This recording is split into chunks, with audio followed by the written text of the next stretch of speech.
여러분, 요즘 금값 진짜 장난 아니죠. 어마어마하게 올라갑니다.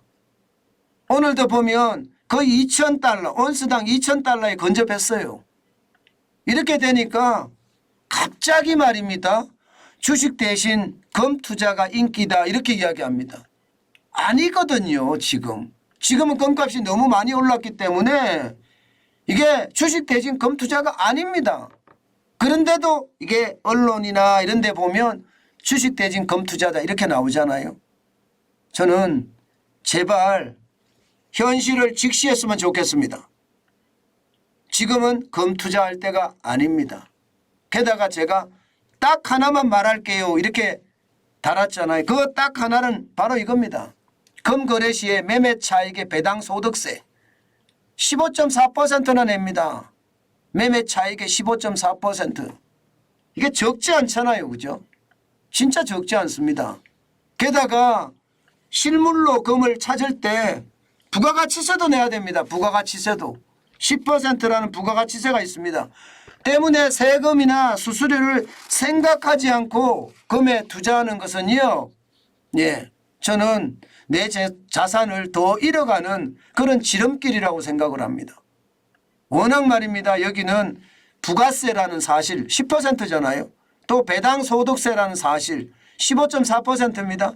여기에다가 금융종합소득과세에도 포함이 됩니다. 금융소득종합과세에도 포함이 되면 연 2천만 원만 벌으면요. 여러분도 알다시피 이게 건강보험에서 탈락됩니다. 피부양자 탈락됩니다. 그러면 건강보험료가 나올 수도 있습니다. 뭐 금융종합소득세를 내는 건 당연하고요. 그렇기 때문에 금 투자할 때는 반드시 봐야 될 거 바로 이게 세금과 수수료입니다. 제가 딱 하나만 말할게요가 바로 세금과 수수료를 말하고자 함입니다. 여러분 실제로 보세요. 금 투자 방법은 여러 가지가 있습니다. 여러 가지가. 그중에 KRX 금거래소죠. 여기서 금을 투자하는 방법이 있습니다. 여기는 1g 단위로 금을 살 수가 있고요. 또 시장에서 형성되는 쉽게 말하면 실시간 가격으로 이게 매매됩니다. 증권사 온라인 수수료는 0.3% 제외를 하지만 뭐 거래 수수료는 굉장히 쌉니다. 게다가 금거래소 있잖아요. 금거래소 할 때는 양도세나 부가가치세가 면제됩니다. 부가가치세가 면제됩니다. 여러분 잘 아셔야 됩니다. 이거 굉장히 중요하죠. KRX 금시장에서 말입니다. 물론 실물로 인출할 때는 이게 부가세 내야 됩니다.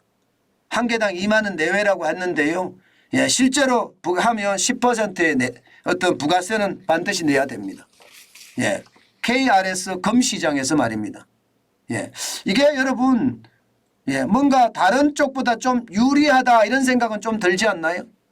KRS 금시장에서 하는 거 말입니다. 두 번째는 금통장입니다.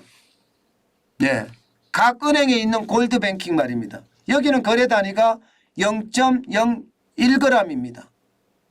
통장으로 매매할 때는 매매 기준율의 거래 수수료가 1%고요. 실물을 거래할 때는 매매 기준율의 5%입니다. 굉장히 비싸죠. 여기다가 매매 차익에 대해서는 배당 소득세를 15.4% 내야 합니다. 이때 말입니다. 내가 통장으로 거래했던 금은 실물로 찾을 수가 없고요. 실물로 거래했던 금만 찾을 수가 있는데 이것은 마찬가지로 10%의 부가세 당연히 내야 됩니다. 당연히 내야 됩니다. 이게 뭐 부가세를 안 낼 수는 없으니까요. 이거 반드시 생각하셔야 된다. 이거는 여러분 실물로 매매하니까 뭐 1kg짜리 골드바도 사고 뭐 이럴 수가 있는 거죠. 그죠? 그러니까 이것은 이게 금거래소에서 운영하는 것보다 더 많이 내죠. 금펀드도 있습니다. 금펀드. 금펀드는 쉽게 말하면 돈을 펀드니까 많은 사람들이 돈을 내면 그 돈으로 금에다 투자해서 수익이 나면 돌려주는 게 금펀드입니다. 이것은 당연히 선취 수수료가 있는 거고 운영 보수가 있겠죠. 여기도 마찬가지 매매 차익에 배당 소득세 15.4% 냅니다. 대신에 금펀드는 실물 인출이 불가합니다. 실물 인출이. 이제 여기에서 말입니다. 여기에서 여러분들이 좋아하는 투자법으로 선택을 해야 됩니다. 여러분들이 좋아하는 투자법으로. 저는 여러분들에게 그 말씀은 드리고 싶어요. 예, 지금 사실 금펀드를 투자하거나 아니면 골드뱅킹을 하거나 그렇지 않으면 예, 한국거래소에서 금을 거래하거나 뭐 다 자기의 각각에 맞는 예, 거래를 하는 것 저는 뭐 당연하다고 생각을 합니다.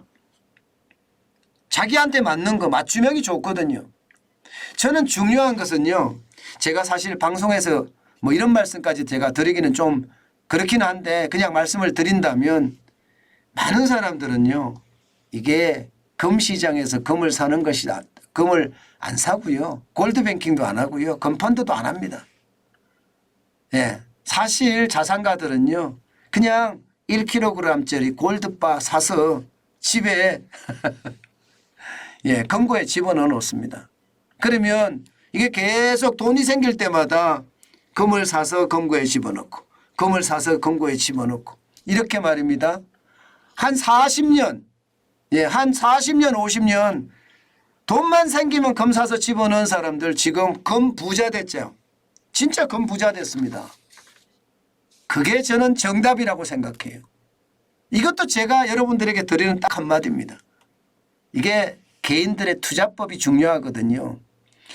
내한테 맞는 투자라는 게 있습니다. 나는 주식이 맞아. 나는 부동산이 맞아. 나는 금이 맞아. 나는 달러가 맞아. 이게 사람마다 채권이 맞는 사람도 있고요. 다 다릅니다. 내가 뭐가 맞는지 찾아내는 것도 굉장히 중요합니다. 그런데 금은요. 굉장히 중요한 요소 중에 하나가 말입니다. 그냥 지속적으로 돈이 생길 때마다 사는 거예요. 어떤 사람은 돈이 생길 때마다 땅을 사는 사람도 있고요. 어떤 사람은 돈이 생길 때마다 주식을 사는 사람도 있고요. 저는 이제 주식을 사는 쪽에 속합니다. 저는 이제 삼성전자에 계속 저축을 하니까요. 물론 돈이 생길 때마다는 아니고요. 오히려 현금을 지금은 쌓아가면서 한 주, 두 주 사면서 시장을 관망하는 자세. 저는 그러고 있습니다. 예, 이 말을 제가 왜 했느냐. 사람들마다 투자법이 다 다르다는 이야기를 하는 거예요. 중요한 것은요. 금은 보시면 오늘 보세요. 굉장히 많이 올라갔죠. 2.37% 폭등입니다. 예, 트라이 온스당 예, 1995.9원까지 올라갔어요. 뭐 2,000달러 된다는 거 이건 뭐 얼마 원이 아니고 달러죠. 예, 2,000달러 된다는 거 이제 금방이에요. 예, 시장에서는 2,000달러까지 거의 올라갈 뻔 봤습니다. 뭐 1995.9원이니까 9달러니까 트라이온스당 올라가게 돼 있죠. 지금 올라갈 가능성도 굉장히 많아졌습니다. 그런데 제가 여러분들에게 반드시 말씀드리는 거 딱 하나만 말할게요. 그 말이 말입니다. 바로 이거예요. 이거 보세요. 시장이 좋을 때 금은 떨어집니다. 시장이 좋을 때. 이게 우리나라 금시장이거든요. 지금 지난 3월 23일 날 84,672.11원 어마어마했습니다. 이게 여러분 1g당이거든요. 그람당 최고가예요. 역대 최고가였습니다. 금 사신 분들 뭐 수지 맞았다 이렇게 이야기하시는 분들도 많거든요. 그런데 여러분 보세요. 지금 그래프상 10년짜리 차트입니다. 금이 오를 때 지금이 사는 것 최악이죠. 최악입니다. 지금 사는 것. 이게 금이 이슈가 됐을 때 금을 사는 건 절대 아닙니다. 이게 여러분 시장이 잘 나갈 때 경기가 좋을 때 금을 사야 된다는 거 지금 보이시죠? 실제 말입니다. 예, 2015년 12월 4일에 그람당 39,134.9원이 기록할 때가 있습니다. 2015년, 16년, 17년 경기 좋았잖아요. 경기가 좋을 때 금값이 많이 떨어집니다. 이것은 금을 투자할 때는 장기로 보고 말입니다. 제가 이야기했잖아요. 40년, 50년 투자해야 된다고. 장기로 보고 예, 천천히 가는 거 굉장히 중요합니다. 예, 여러분 금시장을 보고 있으면 늘 제가 생각하는 것 예, 반드시 나만이 어떤 투자할 수 있는 방법 그것도 찾아야 되고요.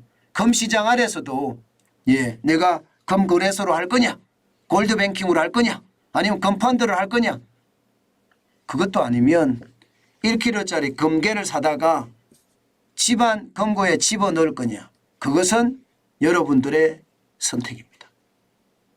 중요한 것은 경제가 위기 때 금을 사는 것은 아니다. 경제가 팡팡 돌아갈 때 금을 사는 거다. 그렇게 말씀드리겠습니다.